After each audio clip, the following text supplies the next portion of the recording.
two children. The first child to come out, the older one, is named Esau or Edom. The second child to come out is named Jacob. He will later be renamed Israel. And there is this word from the Lord that the older one, Edom or Esau, will serve the younger. And there is a struggle, an epic battle that occurs throughout the scripture between these two nations. One that I'll suggest to you continues to this very day and rages in our own hearts. Next passage of scripture that I want you to look at as we continue this theme, Numbers chapter 24. So if you'll turn to the book of Numbers, chapter 24, as you're turning there, I'll try to set this up a little bit for you. Jacob, the second child to come out, the younger, winds up having 12 sons. Those 12 sons become the leaders of 12 tribes, their nation Israel. They, at some point, encounter a famine and have to go down to Egypt. After they spend some time there, they become enslaved under a Pharaoh who treats them harshly and oppresses them. After some time, they cry out to the Lord, and the Lord hears their prayer, and he sends a man named Moses to go to Pharaoh and say, "Let my people go." You remember the story. There were a series of plagues, and then the Israelites were set free. They entered into the desert. They were to go to the land that God had promised them. On their way, in the book of Numbers, they encounter their ancient enemy, the descendants of their brother Edom, the Edomites. And in order to get to the promised land, they must pass through the Edomites' land. They send word to the Edomites that they want to pass freely. The Edomites respond, "No way. You can't come through here." So they have to turn and head into the desert and go around them.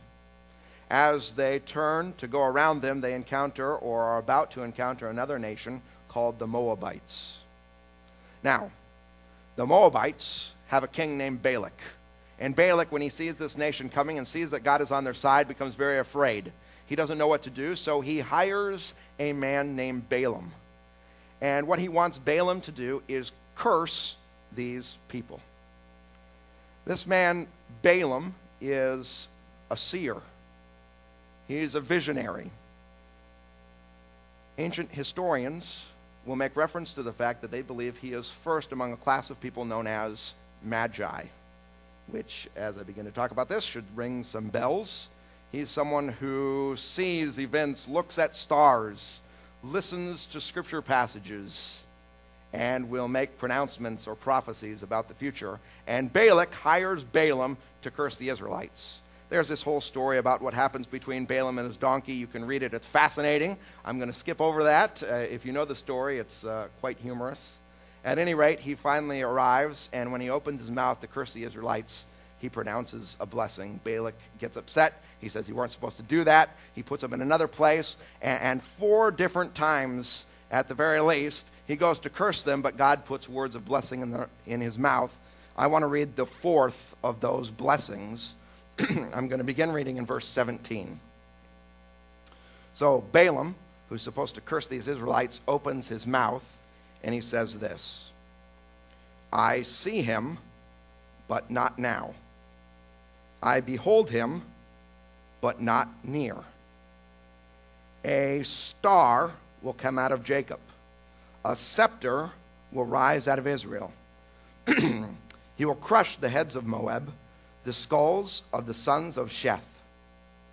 Edom will also be conquered. Seir, his enemy, will be conquered, but Israel will go strong. A ruler will come out of Jacob and destroy the survivors of the city." So when Balaam opens his mouth, he says, "I see him, but not now. I behold him, but not yet." And then he says, there's going to be this star that arises out of Jacob, that younger brother. There's going to be a scepter. It's an image for a ruler that's going to arise out of Israel, this younger brother. He's going to crush the foreheads of their enemies, particularly the Edomites. You see that in verse 18? And there is going to be this ruler that is going to come out of these people. So, just as we now turn back to Matthew chapter 12, I would say this: there has been this epic struggle between two great peoples, which began in a mother's womb. These two brothers, one whose name is Edom or Esau, and one whose name is Jacob. The Edomites have turned their back against the Israelites in their time of need, and there is this prophecy that comes from a magi named Balaam, who says that a star is going to rise and that a ruler is going to come out of Jacob who will crush God's enemies, particularly the Edomites. Now, are you back with me in Matthew chapter 2? Okay, as this story begins, there are a series of characters that we're introduced to. It says, after Jesus was born, Jesus is the first character, in Bethlehem in Judea, during the time of King Herod. Herod's the second character, and I told you before, but it may have a little bit more meaning to you now. He is an Edomite, a descendant of Esau, that first child that came out of the womb. During his time, when he was reigning over Israel, and now at this time you can realize how would Israel feel about the fact that their king is an Edomite. Magi, these are the third characters, from the east came to Jerusalem and asked, where is the one who has been born King of the Jews? I mean, what a potent question. Now, I want to take a little time.